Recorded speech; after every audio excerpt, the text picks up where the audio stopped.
Hey everybody, and welcome back to the channel. Today we'll be reviewing today's episode of Earth Abides, titled The Space Between. It was nothing short of spectacular this week, but a lot happened in this episode, and we have a lot to cover, so let's just get right into it.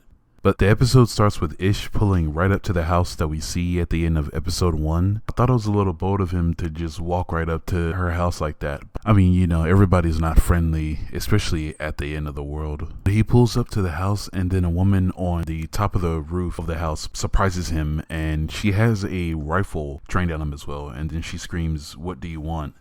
And Ish tries to explain to her that he's just looking for people. It's been a while since he's seen someone, and she kind of loosens her guard down, and then we see them. And then they kind of just start chatting with each other, and they definitely hit it off. But after they drink tea, she shares some baked bread that she had recently made with him. Ish says that he needs to go home, and he looks a little bit sad when he says that. And then she tells him that he needs to allow himself to have a moment of kindness. But I think that Ish got super lucky with the person that he found. I mean, she could have been a psychopath, but she's not.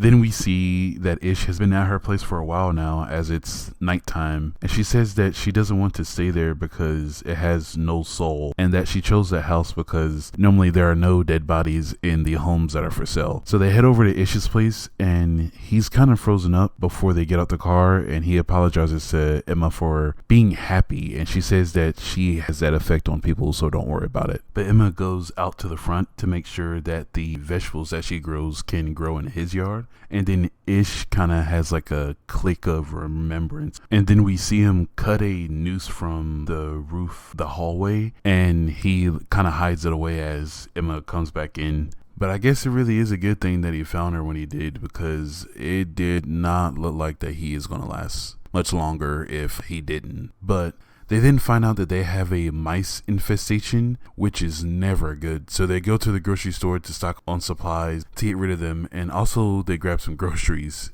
And Ish makes Emma his favorite dish after the apocalypse, which is, it looks like it's just like corn, green beans, and corned beef, which does not sound appetizing at all. But he says that this meal gives you all the nutrients that the body needs, so at least there's that. And Emma says that he would definitely have to start fishing from now on. And then Ish brings up how he misses his dad because they used to go fishing at some place that he points out.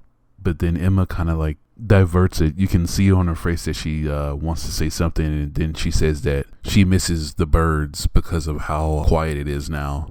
And then they make a stand to fight against Mother Nature, and we all know how that will go. Then we see a montage of Ish and Emma building and foraging. Ish is also fishing just like Emma said he would, and he does not have too bad of a time catching some fish from what it looks like. He does look like he has enough to bring dinner home at least. But Ish also states that nothing could have prepared him to meet Emma. It was like a angel had came and rescued him. But it looks like they're making a home out of Ish's home. And Ish says to Emma that if they decide to live there, that they need to figure out their power problem. And then Ish goes shopping for some solar panels. And while he's trying to install them, we see him just completely fall off of the top of the roof. And he just knocks the air completely out of his chest, and he hurts his foot as well. And while Emma is helping him patch the foot up, she's saying that she misses all the feelings that you would feel while being surrounded by people just doing their thing, if that makes any sense. And really putting it all into perspective, I definitely can understand her point. Being in a world where you are, you know, the only person alive will definitely have me in a messed up headspace. I mean, if we look at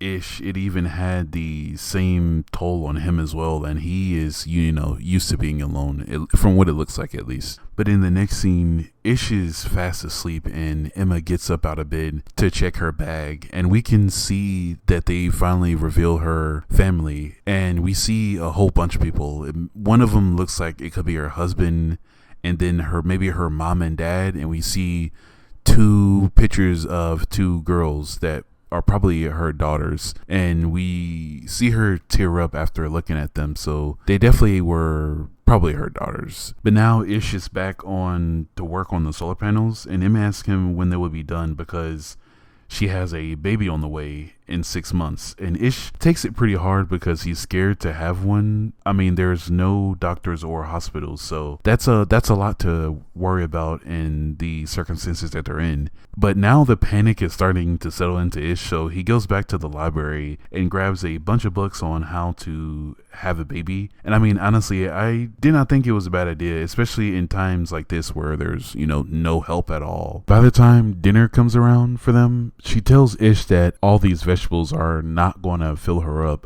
I'm thinking that she's definitely going through those like pregnancy cravings, and she's telling him that she needs like meat to satisfy those cravings. And Ish is like, I read in all the books that, beans and vegetables can give you enough protein. And she's kind of like, no, I could eat a horse right now. And Ish is like, well, I'll go find us some meat. And so he starts to go hunting. But eventually he does find a group of cows just like, minding their own business. And then Ish kind of just struggles, and he's chasing them around the whole entire field, just trying to like stop one. But eventually one of the baby cows is kind of just like grazing and not really paying attention to its surroundings. And Ish kind of looks at it and he apologizes and he aims his rifle at it and just takes a shot.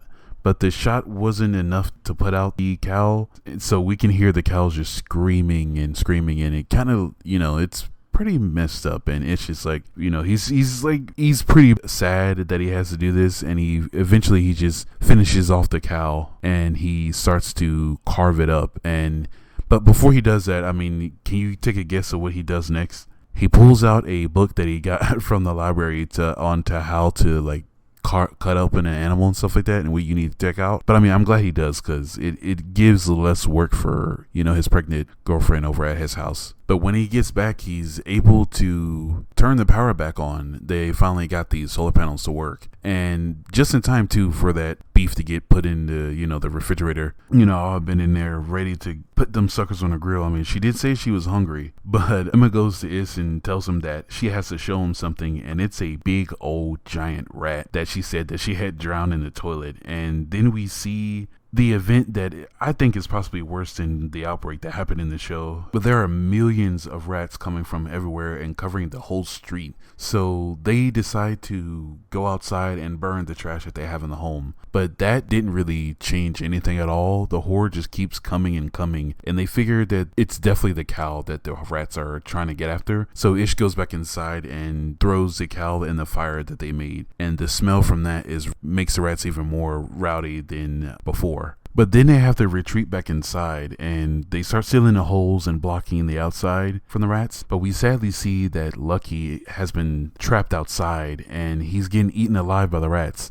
But Ish hesitates to save him because Emma is kind of saying that they're going to get in if he opens that door. But Ish goes out and saves his dog, and there are quite a few rats do come inside, and he tells Emma to head back upstairs and help Lucky. And then after that, Ish kind of goes like Rambo with the shotgun on all the rats. He shoots one and he misses, and then he eventually just like starts swinging at him with the shotgun. And I was a little worried, like, couldn't the shotgun like fire off? Like, isn't that thing loaded? But he everything's fine, and he takes out all the rats. And then in the next morning, we see that cats eventually come into the neighborhood and take care of all the rats that were infesting the neighborhood. But me personally, seeing all these cats, I would definitely try to like snag a couple. I mean, there's so many, But after all that, we see that Emma tell Ish that she's finally about to go into labor, and they both successfully have the baby.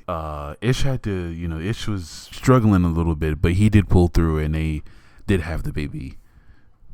And then they decide to name the baby Heather. And then we see at the very end of the episode that Emma is spray painting some words on the wall outside in the town, and we eventually get revealed to us that the words say there is a civilization nearby, and then she leaves the address on it as well. But we are cut like in the middle of the street to a man or at least I think it's a man, I don't know, but to someone that's standing there just staring at the sign. We don't get to see whose face it is. All we get is just like their legs. But hopefully this is not bad news for the cast. But what do y'all think about this week's episode? It looks like we're about to get into some real conflict with this special guest that we have at the end of the episode here. Also, it seems like the show is a little fast-paced, but I think they're speeding things along to get, like the footwork and the basis setting for the audience.